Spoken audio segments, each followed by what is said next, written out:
Aroyeixo, salve quinta-feira sagrada, Okearô, salve papai Oxóssi, quinta-feira, coisa linda. Opa! Presidente Bolsonaro, eu nunca te critiquei, tá? Hoje eu diria que, presidente Bolsonaro, o senhor me surpreendeu. Concordei contigo quando o senhor disse que qualquer um serve para ser presidente no seu lugar, concordo plenamente. E que vivemos numa ditadura branca. Foi o senhor que disse. E eu concordo. Falando nisso, já que eu comecei tão lúdico, concordando, para vocês ficarem dizendo que eu só fico falando fora Bolsonaro, não fui eu que disse, eu só estou lendo o que o povo, a produção colocou ali. Meu bruxo Fernando Krieger. Beijo. Valores falidos de uma sociedade falida. Poesia sentida de um estudante falido. Poeta falido, de uma poesia falida. De uma poesia falida, de sentidos. Poeta sentido, estudante falido. Enriquecido por sonhos, perdido por sentidos. Poesia sentida, falida por motivos. Com vocês, o professor e poeta e produtor cultural e tudo mais que eu vou falar daqui a pouco, Ramon Lima, o cara que escreveu essas coisas lindas aqui, ó. Produção, depois coloca aqui o Instagram dele para nós comprar o livreto dele. Salve, Fala, salve! meu moleque! Salve, mestre! Salve, Marco! E aí? Boa noite a todos que estão nos assistindo aí. Que da hora! Valeu pelo convite, hein? Cara, que coisa boa te receber aqui no Resenha. Seja muito bem-vindo, mesmo que online. Mas, de qualquer forma, estamos todos conectados nesse mundo pandêmico. Portanto, seja muito bem-vindo ao Resenha de Preto. Muito obrigado, meu velho, por ter aceitado o convite. A gente já estava ensaiando essa sua vinda para a gente trocar ideia. E tem muita gente, e eu falei mesmo, nós vamos falar de política, nós vamos falar de poesia, nós vamos falar de maconha, nós vamos falar de Bolsonaro, nós vamos falar do candidato a vereador Ramon Lima, nós vamos falar não sei mais o que, aonde a língua nos bater a gente vai. Ramon, então, eu sempre pergunto, diga lá. Não, fala aí, manda aí. Eu sempre pergunto para a rapaziada, para as mulheres e homens e gêneros diversos que passam por aqui, quem é o CPF Ramon Lima? É um CPF que ainda não foi cancelado, né? Mas... espero não ser só mais um número nesse Brasil, né? Espero não ser só mais um registro, espero não ser só mais uma estatística, né? Ramon Lima é um gurizão aí que nasceu e foi criado lá no Tribés, em Blumenau, e hoje vive a cidade intensamente, né? E busca conectar mais pessoas para viver a cidade de Blumenau de forma mais integralmente, né? De forma mais íntegra também. E é isso, né? Fazendo muita arte e cultura. Eu sou isso aí. Já tem um pessoal, a Andreas Strello chegou dando boa noite. O Alex, que já é nosso parça aqui, o carioca mais blumenauense que eu estou conhecendo, dando boa noite. Professor Neumar, saudade de ti, meu lindo. Tava com saudade de ti. Sejam todos muito bem-vindos. Você que está entrando aí, está nos assistindo, por favor, dá aquela curtidinha, dá aquela comentada e dá aquela compartilhada. Ajuda o Preto, gente. Não custa nada. Dá uma ajudinha pro Preto aí, né? A coisa vai fluindo. Ramon, Danúbia! Oi, minha querida! Salve, Danúbia, salve!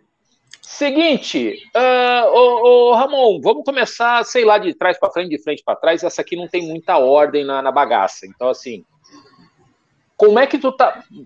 Tu foi candidato a vereador, né? Vamos começar pela casinha, vamos começar por essa aldeia que foi invadida, né? Blumenau era uma aldeia que foi invadida.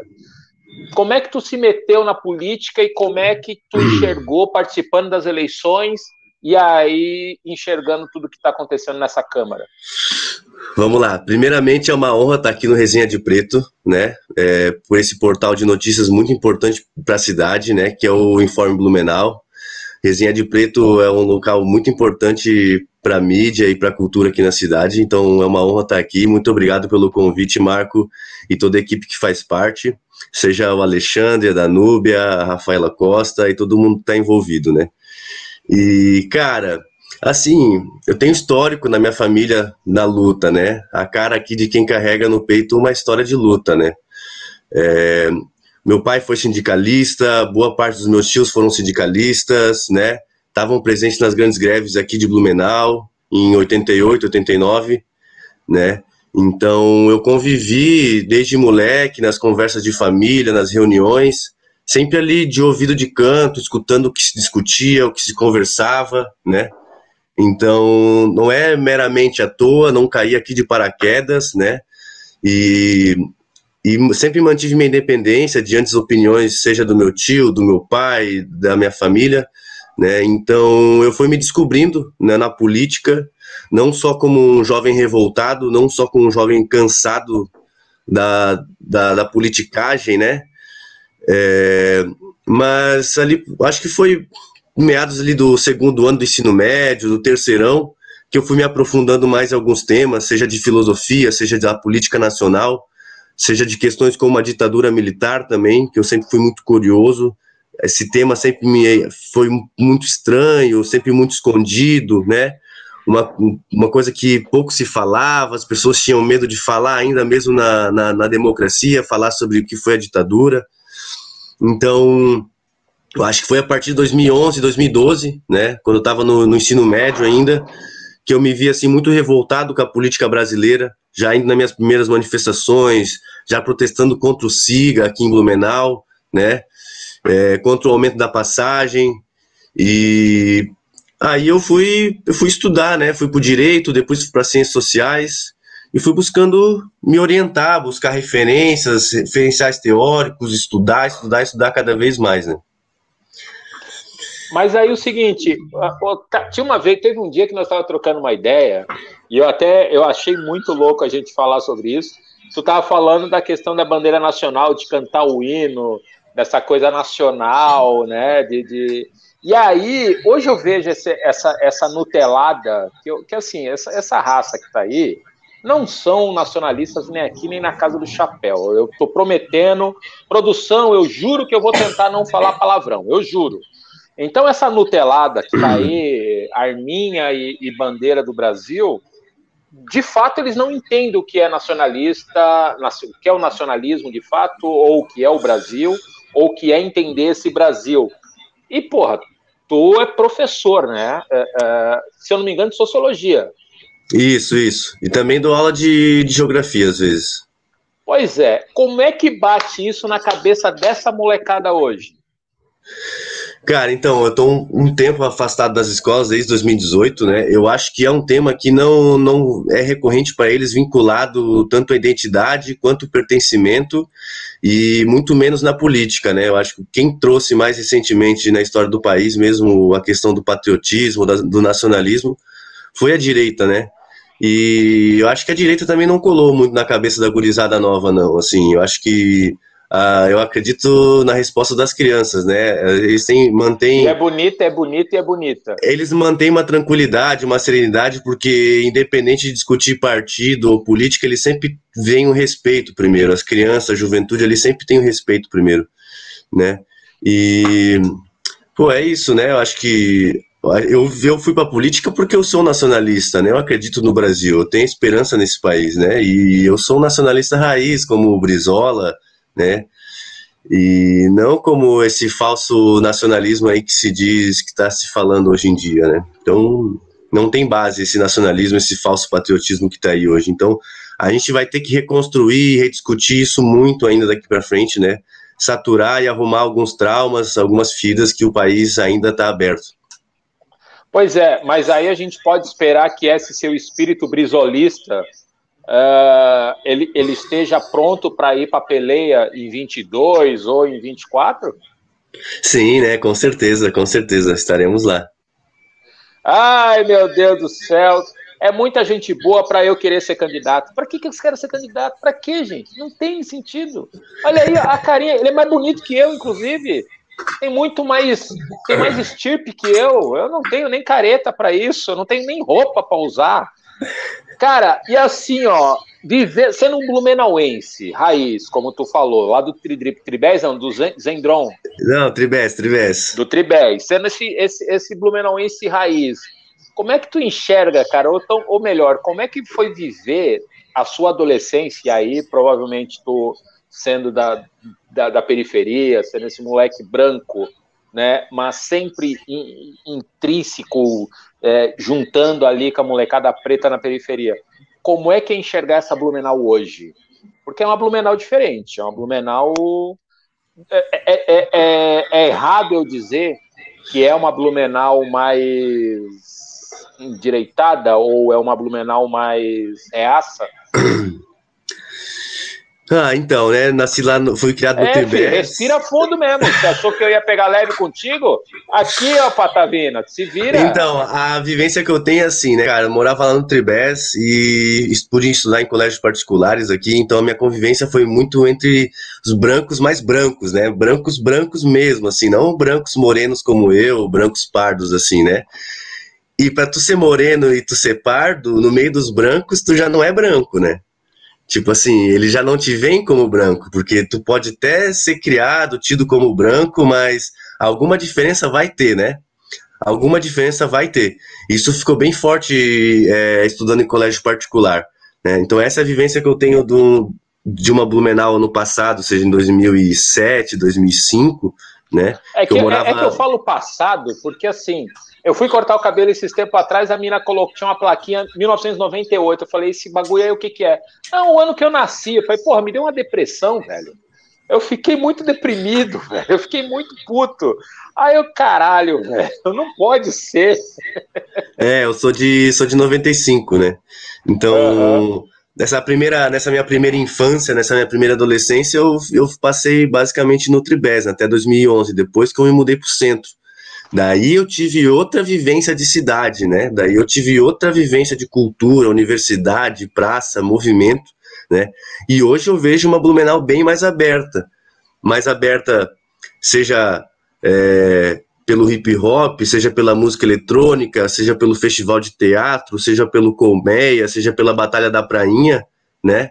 E mais aberta para mim, que tô morando no centro ainda, né? Então... acho que tiveram outros movimentos, outras intervenções que foram mais para o interior da cidade, né?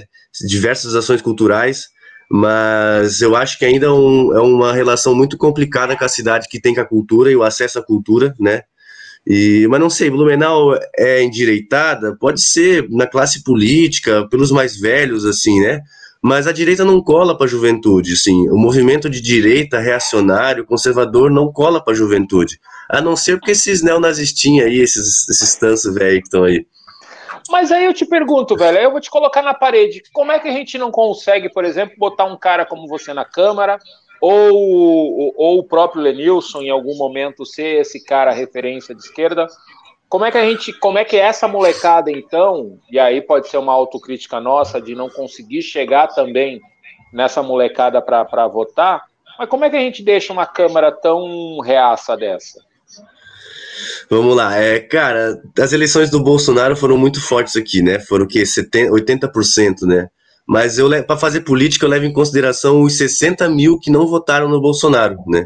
60 mil pessoas em Blumenau não votaram no Bolsonaro, votaram em outros candidatos, né? Sejam eles de direita, de esquerda, centro, mas 60 mil pessoas não votaram no Bolsonaro. Então existe um público, né, muito forte aqui em Blumenau que não é bolsonarista roxo, e esse número provavelmente aumentou pela galera que já desistiu desse cara, né? Essas pessoas que já se arrependeram do que esse cara tá fazendo no governo. Então, cara, eu acho que um dia a gente chega lá, eu acredito nisso, né? Mas isso tem muito a ver sobre a narrativa que foi construída no país, né? Sobre o que é esquerda, o que é direita. Até mesmo eu fui um fruto disso, assim, de, tô cansado de política partidária, tô cansado de esquerda e direita ser a mesma coisa. Eu era uma das pessoas mais críticas no governo do PT na universidade, os petistas caíam de pau em mim, às vezes o cara até quase perdia a amizade, né? E isso vai voltar de novo quando o cara ser crítico ao governo, provavelmente, né? Mas eu acho que isso tem muito a ver com a construção da narrativa que foi imposta, né, a esse monstro que foi criado na esquerda. E também da esquerda saber se atualizar, né, mano? Saber se atualizar os discursos, saber sair um pouco desse discurso de Lenin, Trotsky, Marx, sair desse discurso de Revolução Já e União Soviética, saber a gente trazer um discurso sobre isso, o que eu falo na minha campanha que eu fiz, fazer um socialismo de quebrada, fazer um socialismo palpável, sabe? Fazer política social radical que realmente tem efeito para a juventude, seja no hip hop, no skate, na cultura, e que fale a língua deles, né? Que não seja nada demais. A política não pode ser esse a mais, não pode ser, não pode ter muito frufru, principalmente para a juventude, né? Que não está acostumada com redemocratização, Collor, Sarney, abertura do mercado, tipo, que Não, é muito louco mesmo, né? Isso que você está falando tem uma relevância muito grande. Essa galera que viu essa eleição do Bolsonaro, e vamos pegar assim, ó, vamos ser tão radicais. A galera que pegou a eleição Dilma e Aécio, e a galera que pegou a eleição Bolsonaro e Haddad, não viveu o que foi esses governos e a história da redemocratização do país, o quanto foi importante muitos outros partidos ou muitos outros governos estarem no poder para acontecer o que aconteceu hoje. Então, cara, eu sei que é muito radical isso, mas a tal do pobre de direita, como é que tu enxerga isso? Eu tenho uma teoria, vou falar depois de ti. Aham. Cara, mas isso aí já vi com outros olhos, mas o problema é que isso não tem nada demais, né? Para um país de terceiro mundo que a gente está, o processo que a gente passou durante a ditadura militar, a ascensão do consumo da classe média, né? O Mujica falou isso, a gente transformou o nosso cidadão em consumidores e tirou deles a capacidade de refletir, de pensar criticamente. Então, quando a gente chega ao acesso do consumo, a gente começa a, né, ter computador, refrigerador, televisão, casa, bens de consumo, ainda mais no capitalismo, que é o único sistema que permite a ascensão social, porque existe a desigualdade de classes, então o capitalismo permite você ascender de uma classe para outra, atribuído ao discurso neoliberal, tipo, eu consegui, eu conquistei, eu batalhei. Certo, algumas pessoas fizeram isso para valer, algumas pessoas saíram do nada, né? A gente tem várias histórias como a sua, na minha família, muitas pessoas saíram do nada mesmo e conseguiram conquistar, né? Através de muito esforço, mas tem todo esse contexto, né? De uma economia global, né? Que se criou. E o que é o pobre de direita, cara? É só mais um consumidor que foi consumido pelo discurso, seja da mídia, seja do WhatsApp, né? E talvez não necessariamente que ele seja mais tão pobre assim, entendeu? O pobre de direita não é mais tão pobre assim. Porque quem é pobre mesmo, eu vejo que tá na luta, né? Quem é pobre mesmo tem a mínima consciência que é pobre. Pode ser que não seja uma consciência crítica, uma consciência superativa, uma consciência militante, mas quem é pobre sabe que é pobre. Agora... Se liga só. Tô adorando aqui, tô adorando. Se liga. Simone, beijo, minha linda.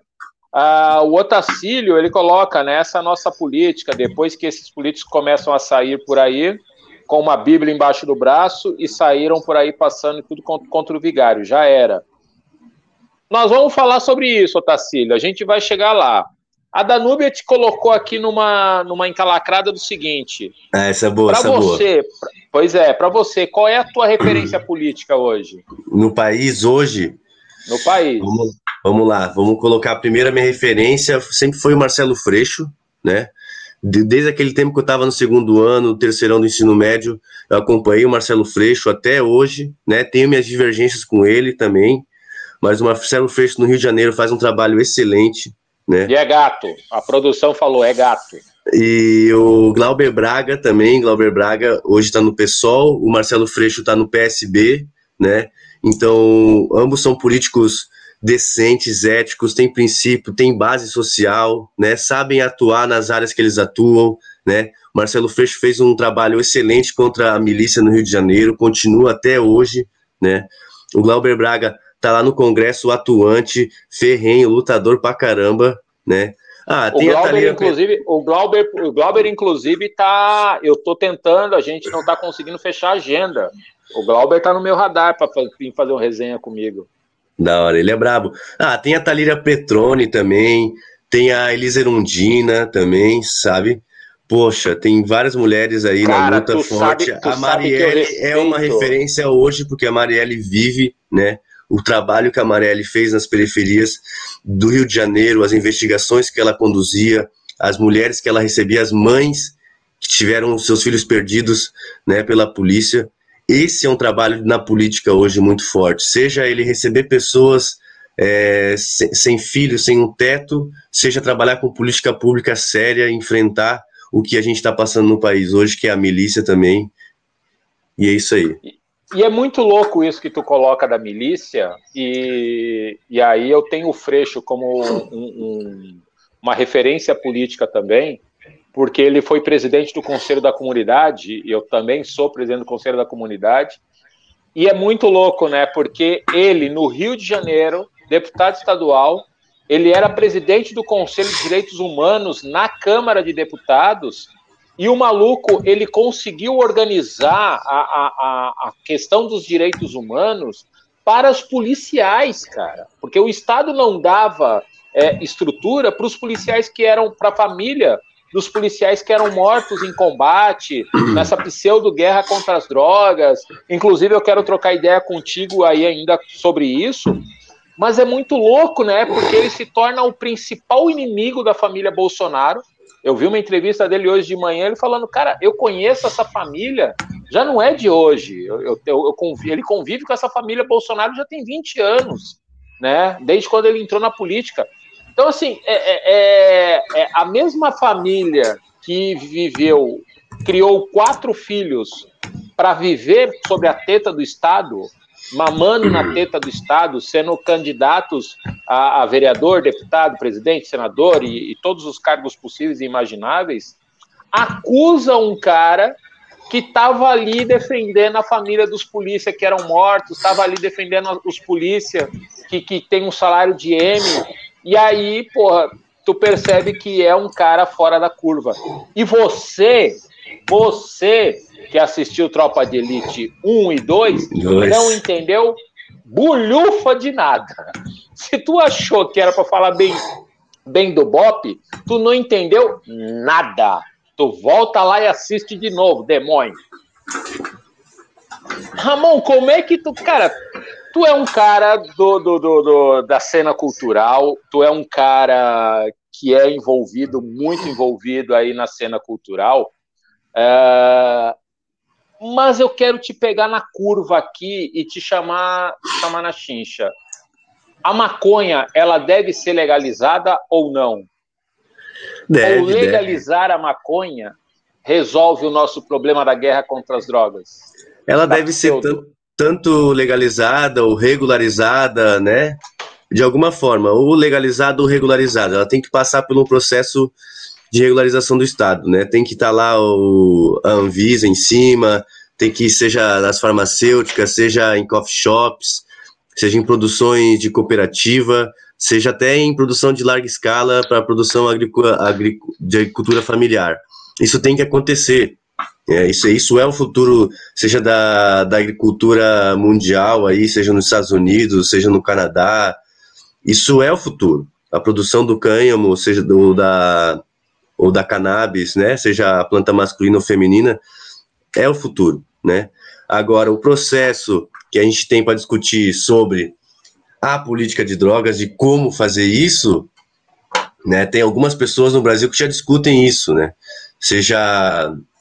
perdi o nome agora. Tem dois caras lá no Rio de Janeiro que discutem muito isso, assim, de como levar cooperativas de maconha, de cânhamo para as favelas, porque não adianta tu legalizar, regularizar e botar na mão de branco, né? Porque daí tu ainda vai ter um vácuo muito grande do que é o crime organizado e o que é o tráfico de drogas que estão na mão da população negra. E se você regularizar a maconha e legalizar ela e vai botar a produção na mão de brancos, você vai criar mais um monte de gente desempregada, desamparada, né? Então, esse é um processo muito longo, né? É um processo que não é revolucionário, não vai acontecer da noite para o dia, mas eu acho que tem que acontecer, né? Seja pela regularização da indústria farmacêutica, seja pela formalização de cooperativas de produção, até o estímulo na agricultura familiar. Cara, eu nunca pensei por esse ângulo, cara, da agricultura familiar sendo incentivada para a plantação de maconha, né, da cannabis propriamente dita. Cara, é uma visão muito interessante. Eu realmente não tinha pensado nisso. Porque muita gente fica discutindo essa coisa da discussão da legalização ou descriminalização, né? Talvez descriminalização, do ponto de vista jurídico, encaixaria um pouco melhor nessa história, porque assim, para que serve essa guerra contra as drogas hoje no Brasil? Para prender preto e pobre. Ponto. Por quê? E como você mesmo disse, o boy que é prego na Alameda com um cigarro de maconha, com 2 cigarros de maconha, toma uns tapas na orelha, no máximo toma uma bronquinha e vai embora para casa, para o apartamento. O preto que é pego na periferia com 2 cigarros de maconha, o cara pega 8 anos de cana por tráfico. Não, leva um esculacho ferrenho, né? Apanha da PM de graça, tapa na cara, soco, isso aí, quantos relatos que eu já não vi, né? Quantos relatos que a gente vai ter que encaminhar para a Comissão de Direitos Humanos ainda, Marco, é bastante, tá? De amigos que estão pichando e só apanham da PM de graça e tal. Mas é isso, cara. Porra, Ramon, mas aí você me quebra, porra. Vai ter vários ainda, muitos casos em Blumenau, muitos casos. Cada vez escuta mais um, mais outro. Mas tu sabe que dentro desse sistema maluco, que é esse sistema penal, que é o sistema criminal brasileiro, até a própria PM, ela é vítima desse sistema. E aí eu não quero passar pano pros caras. Tá errado. Não tem que bater porra nenhuma, não tem que dar esculacho nenhum. Tá cometendo algum ilícito, leva pra delegacia. Ou não, sabe? Não fazer nada é prevaricação. Leva pra delegacia. Entende? Assim, esculachar tá fora de contexto, dar porrada tá fora de contexto. Eu tô rindo aqui porque minha mãe tá assistindo e falou: legalizar maconha é um horror. Tá bom, mãe, calma, é só uma discussão política. Eu tomando bronca da minha mãe ao vivo. Brasil, olha a bronca que eu tô tomando da minha mãe. Calma, mãe, é uma discussão política. E é muito interessante a gente entender que também a polícia acaba sendo vítima desse sistema, porque não sabe o que faz com esse maluco, né? Tu pega um moleque com 2 cigarros de maconha, dentro da estética criminal, ou o cara vai pra cadeia ou ele dá o esculacho. Ele fica nesse perrengue. Mas aí que entra aquela questão que a gente estava falando do Marcelo Freixo ali antes, porque o processo da formação do policial militar também é a base do esculacho, né? Então, sim, o militar, ele também, quando ele vai dar esculacho, ou quando ele vai matar gente, ele também sofre com isso. É meio podre falar isso, assim, o cara sofre, mas o trauma também fica, né? Lembrança, uma operação policial com gente morta não deve ser nada agradável para a cabeça de um ser humano, seja ele fazendo isso porque ele gosta, ou fazendo porque ele quer, ou fazendo porque eu trabalho, né? Então, aquele processo de atendimento de policiais, seja a família vítima de um policial morto, seja o próprio policial ainda vivo, cheio de trauma, cheio de neurose, né? O policial também tem essa questão que ele passa durante o processo da guerra às drogas, porque ir para uma guerra não é nada agradável. A guerra tem seus traumas. E assim, ó, vamos só fazer uma homenagem aqui para a nossa presidente da Comissão de Direitos Humanos, professora Lenice. Guerra porra nenhuma, né? Guerra é quando você tem os dois paridade lados, né? de armas, né? Quando você tem paridade de armas. O que você tem é um genocídio. Um projeto você de genocídio. Tem assassinato. Através você da tem polícia é gente matando mesmo. Então, assim, há quem discorde, querido, tá tudo certo e a gente vai partir para treta de discussão. Busque melhores argumentos para defender, né? Exatamente. Mas tá bom, vamos baixar um pouco o nível aqui. Mãe, tá bom, benção, mãe. Eu nem chego perto desse negócio aí. Quem gosta é ele. Ele gosta desse ali. Ele gosta. A produção tá falando que eu vou apanhar quando chegar em casa. Mas só para recapitular aqui uma coisinha, Então, tipo, a proibição da maconha nos países foi proibida através de uma sentença na ONU, né? Tipo, uma comissão de law enforcement dos Estados Unidos lá levou para um conselho da ONU e a ONU aprovou direto. Isso era 1930. Então, desde o início dos Estados Unidos, a maconha está vinculado à perseguição dos mexicanos e dos negros, né? Porque era a erva consumida muito por eles, né? Entre 1915, 20, 30. E foi um dos motivos legais para perseguir os mexicanos e os negros, e também para não quebrar a indústria do óleo, né? Porque o cânhamo, como eu tinha falado, a produção em larga escala do cânhamo produz muito óleo vegetal, para todo tipo, desde esmalte, a resina, a lamparina, a lubrificante para carro, entendeu? E quem faz esse debate da transição da política de drogas muito forte aqui no Brasil, muito bom mesmo, é o advogado André Barros. Ele foi candidato pelo PSOL também, o candidato da maconha, 50-420.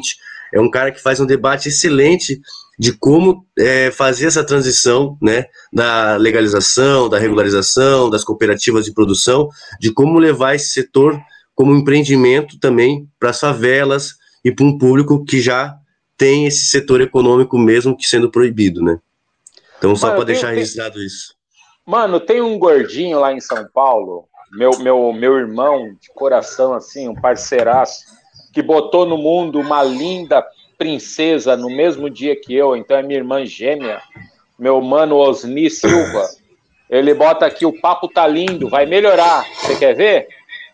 Ô, Ramon, manda a letra do Bolsonaro. Velho, o Bolsonaro ele faz parte de uma continuidade do golpe, né? Um golpe foi dado lá em 1964, né?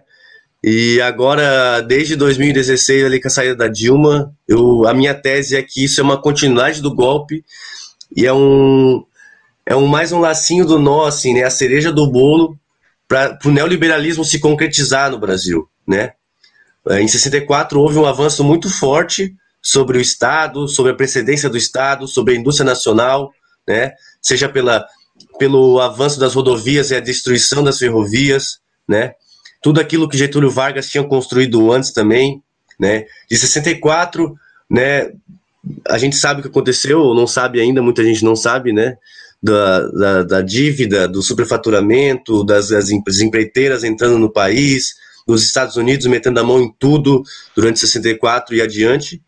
Mas com a reabertura democrática, desde a FHC, o neoliberalismo foi sempre se consolidando, né? Até a época do Lula. Eu acho que a gente está numa fase dessa continuidade do golpe de 64, né? A gente tem elementos hoje, são claramente elementos que vêm de 1964, né? Os militares no poder, o anti-esquerdismo também, que foi uma coisa forte lá. Então o Bolsonaro, ele é esse fantoche, né, da elite, que a elite já está quase se envergonhando dele, mas a elite não se envergonha porque ele está cumprindo o papel para a elite, né? Então, eu vejo esse momento que a gente está vivendo no Brasil hoje como uma continuidade do golpe, assim, uma forma de finalizar aquilo que foi começado, um projeto há 70 anos pelos Estados Unidos, né? Porque sim, a ditadura militar foi um projeto americano, a ditadura militar brasileira saiu da inteligência da CIA. Castelo Branco foi indicado pelo embaixador Lincoln Gordon no Brasil, isso tem documentos, está no documentário Dia que Durou 21 anos. Então a gente ainda vive um projeto de neoliberalismo lá dos anos 60, que foi concebido na alta cúpula americana, certo? Isso não é o que falo, está tudo registrado em documentos lá liberados pelo governo George Bush, está lá no Arquivo Nacional dos Estados Unidos, documentos desclassificados da CIA, né? E a gente vive essa continuidade. Em 2016, a NSA estava pegando escutas e ouvindo o que a Dilma falava com seus ministros. Isso aconteceu no século XXI, né? Então, o Bolsonaro, ele é só o fantoche que distrai, enquanto toda essa artimanha de décadas está acontecendo, assim. E ele faz com que a gente não veja isso.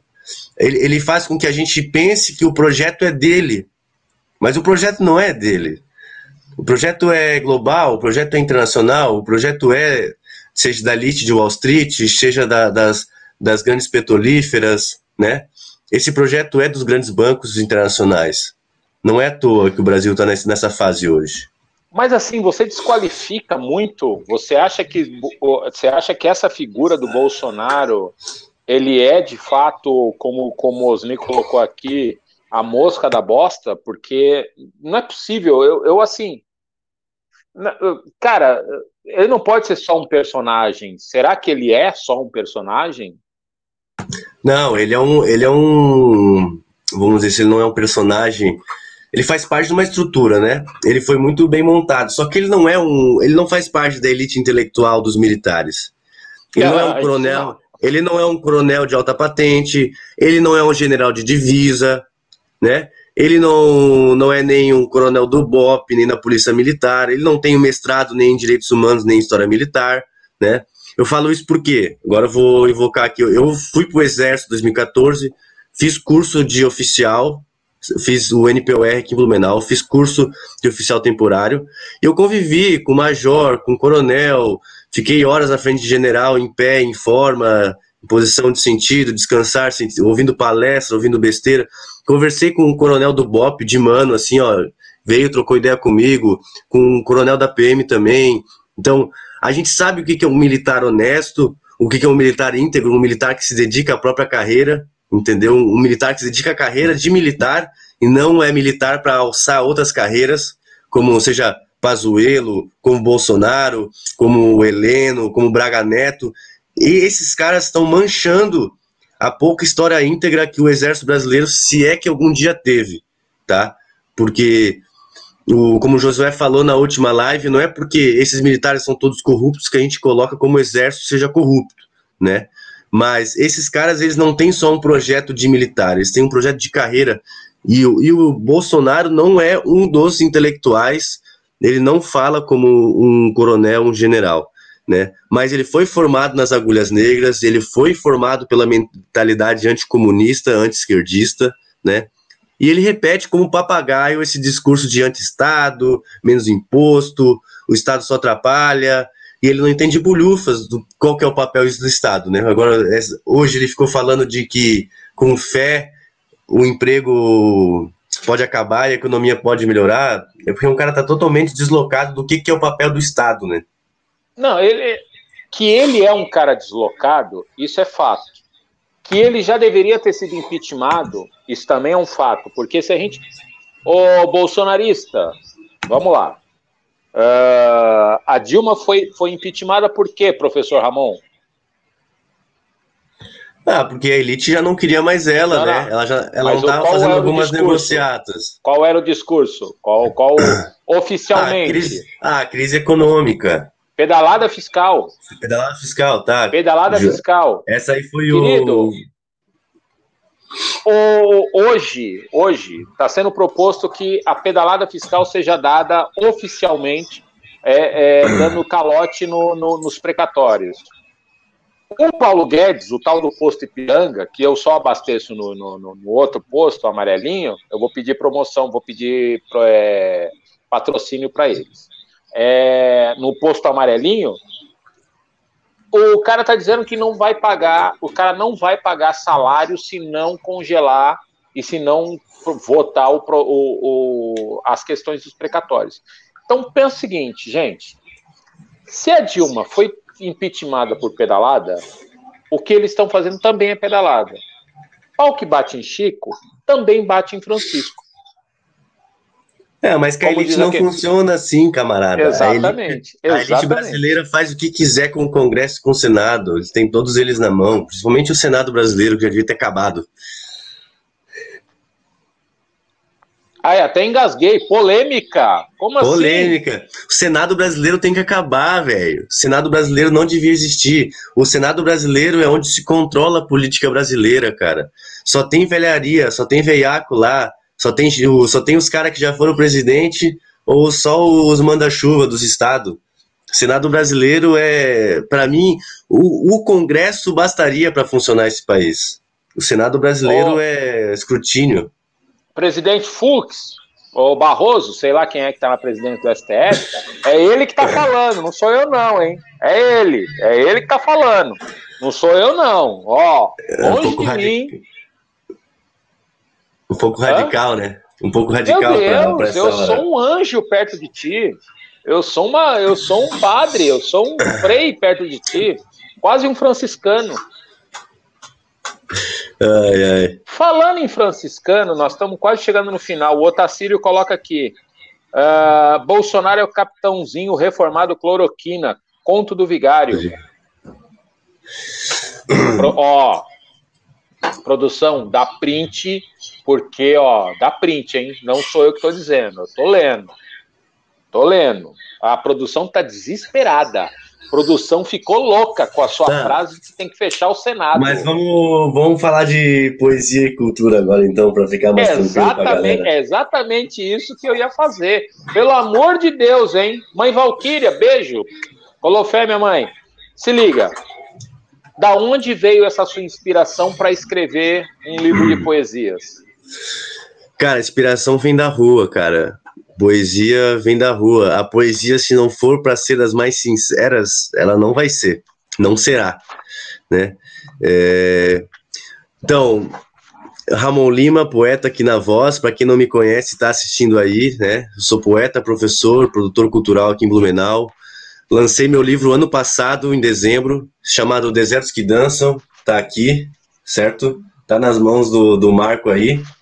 É um livro que tem 4 capítulos de poesia. Todos os poemas são ilustrados. Fala de sentimentos internos, fala da rua, da cidade, fala de política e religião. Todos os poemas são ilustrados. E tem fotos maravilhosas nele também, de fotografia autoral. E, cara, muito vem da rua, cara. Tem uma parte aí que fala só sobre a cidade, fala muito sobre Deus, religião, abuso de drogas também, né? Você encontrar com pessoas em situação de rua, gente que acabou de sair da cadeia, gente que tá muito louca da droga, né? E você pensa como é que a humanidade tá indo, como é que Blumenau tá indo, né? E a poesia tá aí, cara. A poesia tá na rua, o trabalho tá lançado, né? A inspiração vem de tá junto com a galera no slam, tá junto com o pessoal na batalha de rima, sabe? Achei o poema. Se liga. Mãe, eu sei que você vai brigar comigo, mas se liga nesse poema dele. Deus é muleta, é explicação, é careta, é treta. Olha ele interpretando, tá lindo. Eu leio e você interpreta. Vai, Ramon, vamos lá. Deus é muleta, é explicação, é careta, é treta. Vide toda a porra dessa história que nunca muda. Para uns, Deus é buceta. É um modo de culpar o diabo pelo que faz na terra, por seus atos.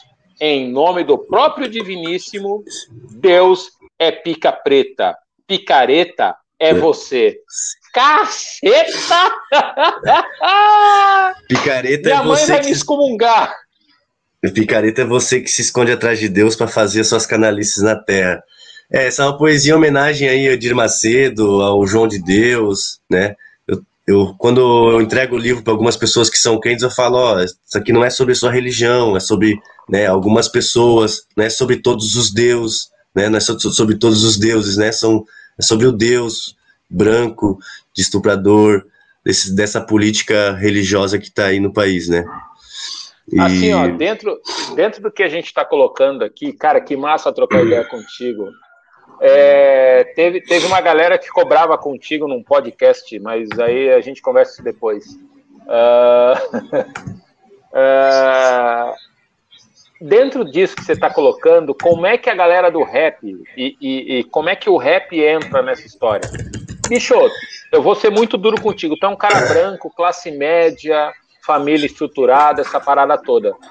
Como é que tu se enxerga dentro desse sistema? Osni, espera só um pouquinho. Osni, nós vamos deixar ali na descrição do vídeo o Instagram do Ramon, todos os contatos do Ramon, que aí você manda um inbox para ele, ele manda o livro para ti. É barato, tá? Quanto é que tá o livro? Tá R$30 agora. Olha lá, ele mesmo já botou ali, ó. Ele mesmo já colocou. Ele mesmo já se vende ali, ó. 30 pila. O pai tá on. Manda lá. Então, cara, eu não me enxergo como branco, né? Me enxergo como pardo, né? Como não branco, porque eu passei situações de distinção muito forte aqui, fui criado como branco minha vida toda e em momentos eu percebi que eu não era e não fazia parte dessa galera, né? Mas também respeito a opinião, entendo a questão da negritude uma coisa bem mais forte que não necessariamente está presente na minha vida, assim. Mas a questão do colorismo, do pardismo, de você é mais branco, você é mais escuro, você é isso ou aquilo, é uma situação às vezes um pouco chata de lidar, né? Mas eu entendo de quem fala, né? Eu entendo o teu local como preto, como negro, né? Da onde tu veio e da onde que eu vim também. As diferenças são claras. Ou são escuras? É. E cara, me envolvo no hip hop Cara, desde assim, ó, moleque. não, Fala aí. vem cá, vamos entrar nessa peleia aqui. Eu coloco isso do ponto de vista estético, não do ponto de vista político. Porque, assim, se eu colocar do ponto de vista político a questão da negritude, cara, se eu pegar o nosso parceiro, se eu pegar o nosso chefe, o nosso boss aqui, o Alexandre Gonçalves, ele é branco que nem um leite. Mas, porra, o cara tem consciência social, não é a consciência social lá do BOP, é a consciência social. Ele tem consciência política, ele sabe o que é racismo, o que não é. Então, assim, quando eu te coloco nessa condição do moleque branco, né, classe média e semi-estruturado ou não, não sei do ponto de vista financeiro, mas é estético, é a questão estética, não é político. Porque eu quero criar uma teoria de que o seguinte, ser preto é uma decisão política. Ser preto hoje vai ser uma decisão política para os brancos. Ou os não brancos. É sobre a assunção da identidade cultural, assim, do que o Paulo Freire falava, do que o Darcy Ribeiro falava, assim, né? Todas as minhas imagens que eu tenho somente de música, de artista, de referência nacional, são pretas, assim, né?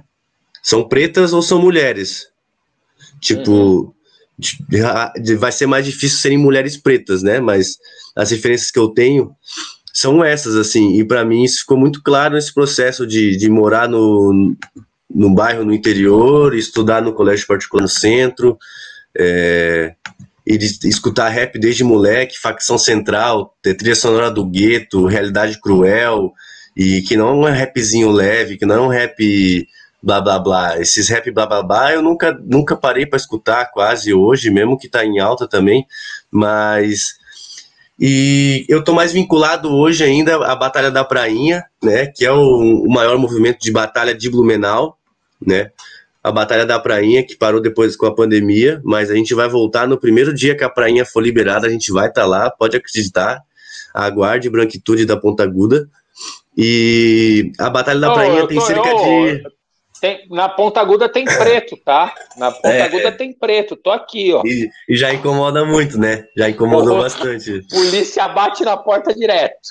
E a Batalha da Prainha tem 3 anos em Blumenau, né? E eu colei com o pessoal ali por volta de 1 ano e meio, então tô também 1 ano e meio lá trabalhando, e que antes era só batalha de rima, era 16 MCs, dupla, era só batalha, era uma voz, microfone, um contra o outro tal.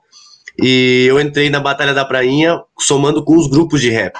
Porque como eu estava no coletivo Colmeia, atuando no hip hop também, fui parte da literatura, depois fui pro hip hop, quando eu fui para a Batalha da Prainha, eu tinha contato com todos os grupos de rap da cidade. Seja do centro, da quebrada, dos brancos, dos boy, dos quebrada, dos revolução, dos favela, tá ligado?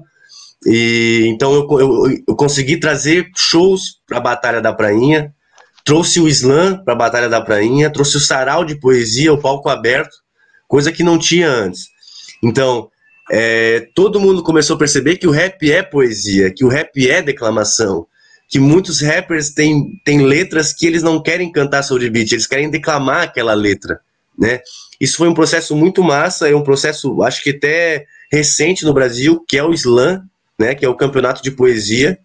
O slam que foi trazido pela Roberta Estrela Dalva, por volta, sei lá, se foi 2008, 2011, né? É um movimento muito forte de poesia, para quem quer conhecer a poesia contemporânea no Brasil hoje, é o slam, poesia de periferia, de quebrada, e é mais esportivo, assim, não é uma poesia contra a outra para ver quem é melhor, qual que é a estética, é para estimular a poesia, para estimular a crítica, para estimular a fala, para estimular o texto, a métrica, né? E eu consegui trazer isso junto para Blumenau, seja pelo coletivo Colmeia, que é o maior coletivo de arte da cidade, e para a Batalha da Prainha, que também é uma das batalhas mais influentes da cidade. E eu estou fazendo isso aí já faz pelo menos uns 3 anos, pelo menos, no mínimo. O Charles Silva, eu não entendi o que tu escreveu. Se tu puder repetir ali, tu escreve ali para mim. Que eu gosto, tá? Eu gosto dos haters. Eu gosto da peleia boa, peleia com argumento, a peleia que a gente possa argumentar. Então, ô Xande, beijo. Xande, quanta besteira. Eu também acho que eu falo umas bobagens de vez em quando. Minha mãe acaba... Tu chegou agora, Xande. Minha mãe já me deu bronca ao vivo aqui. Tu nem viu. Então, tu não é Pra o quem é primeiro que escreveu aqui, bolsonarista, a não. besteira tá acostumado já, então, né? De novo, ditadura, vai buscar ele, não vai buscar eu, não. É ele lá. Ele. Se liga só. E o Fitube, esse Fitube, Fitube não, esse festival de teatro que vai acontecer agora. Vai ter o infantil e vai ter o Fitube, né? Vai ter o Fenatib e o Fitube. Como é que tu está enxergando essa parada toda no meio dessa pandemia como produtor cultural? Cara, eu acho que ele vai acontecer online, né? Acho que é muito chato isso, mas que bom que aconteça, que bom que os grupos de teatro sejam estimulados para produzir suas peças, porque tem bastante coisa sendo produzida. E é importante também que eles sejam consagrados, sejam remunerados, porque é uma galera que tá precisando muito estar no palco, mesmo que seja no palco à distância, né? E, cara, tenho muita saudade do Fitube. O Fitube foi fundamental na minha formação enquanto professor, enquanto sociólogo, analista, para interpretar uma peça de teatro, conhecer um produtor, uma produtora, uma diretora de teatro, aprender como é que se constrói uma peça, como é que se constrói um personagem. Isso é muito importante para a atuação enquanto professor, né? O teatro, para mim, foi uma ferramenta muito forte para eu saber como acessar o público na sala, como eu descontrair, como eu falar de um jeito, como eu falar de outro, sabe? Como brincar, como ser sério, né? Como atuar o personagem Ramon professor, como atuar o personagem Ramon poeta, como melhorar as formas de ser você mesmo, né? O teatro é uma ferramenta muito importante. Eu tinha muito medo de olhar nos olhos das pessoas, assim, encarar olho no olho, ficar horas olhando no olho, seja com homem, seja com mulher, seja com papo sério, seja com conversa, com resenha, com humor. Mas eu aprendi, assim, ó, fixar nos olhos das pessoas sem medo no teatro. Até então, eu acho que muita gente ainda tem hoje é desviar o olhar, né? Não conseguir encarar olho no olho. E quem me ensinou isso foi o teatro. Então, eu sinto muita falta do Fitube acontecendo aí, ao vivo, Coisa presencial. boa, porque... coisa boa. Se liga só, Osni. Olha ela, professora Loli, beijo. Mas que livro interessante, fiquei curiosa, já quero. @Ramon Lima. Ali, ó, o cara tá com renite, mas não é, ele só é da erva, não é da outras coisas, não. Se liga só, Osni, tu trata de compartilhar. Vocês não compartilham. Ó, eu vou botar o nome de vocês ali debaixo do pé do Exu, hein? Eu vou pegar no pé de vocês. Eu vou pegar no pé de vocês. Se liga só. Se liga só. Antes de eu fazer a pergunta que a gente sempre fecha o resenha, professora Loli, se liga nesse. Morrer. A morte conta contos. Sobram comidas e confrontos. De sobras, faltam. De confrontos, tontos. Perde-se a vida pela corrida, porque a fome que se sente não é a mesma fome que dói e que mata. A fome que se sente é saciada. A fome que mata não lhe é contada. O todo feliz por um triz. Senão, seríamos ruínas e memórias, ruínas e destroços. E depois, nem isso. como é que tu enxerga o Brasil do futuro, maluco? Então, minha perspectiva não é otimista, né? Mas eu acho na maior profunda esperança. É um lema gramsciano, né? E eu vejo um Brasil ainda da fome, um Brasil dividido, um Brasil do conflito, da guerra, né? Um Brasil da fome, principalmente, que é uma questão que nunca sai desse país, né? Hoje em Santa Catarina temos 350 mil pessoas vivendo na extrema pobreza. Então isso não é brincadeira, né? Não é política de humor, política tosquinha que vai resolver isso. Mas eu vejo um Brasil que a gente tem que ter esperança, porque a gente sabe o caminho que a gente tem que traçar, a gente sabe o caminho que a gente tem que ir, né? Para reduzir a desigualdade social, para estimular o emprego, para ter cultura e informação para todo mundo. Eu sei o que tem que ser feito, eu não tenho mais dúvida, né? Então, eu acho que a gente tem que ir para cima, a gente tem que ir junto, fazendo essas uniões, conectando pessoas, fazer uma política real, né? Olho no olho, deixando as picuinhas de lado. Mas o Brasil do futuro, o Brasil de hoje é um Brasil que deixa o jovem sem muita esperança, né? E o Brasil do futuro vai ser nós adultos ainda tentando resolver esse Brasil de hoje. Que o problema segue o mesmo desde 64, desde 88, desde 2001, e a gente vai repetir isso até lá, enquanto a gente não tomar de jeito esse país. Laroie, rapaz, adorei essa resenha. Eu vou dizer para ti, ó, eu vou dizer uma coisa para ti. Ó, a professora Loli é uma querida, adorei. Um convite para a experiência da poesia. Poesia com consciência de mundo. Malandro, e é doutora, tá? Não é advogado que tem apelido de doutora, ela é doutora em literatura. Salve, Maria Laura! Ela Salve, manja ela manja dos Paranauê. Salve para todo mundo que estava aí junto, todo mundo que acompanhou. Prazer conhecer vocês. Muito massa, viu? Ramon, cara, assim, ó, eu diria que a gente não tem que esperar a prainha ser reaberta, tá? Eu acho que tu tem que atiçar a galera para fazer um resenha. Olha, eu viajando, daí quando a polícia chegar lá, eu vou te chamar, pode ser? Mas o ato falho foi que o resenha estará na prainha, estará não na prainha. Mas a gente pode fazer essa batalha em alguns outros pontos, na porta do teatro, por exemplo, entende? Eu acho que a gente precisa procurar alguns lugares para voltar com batalha.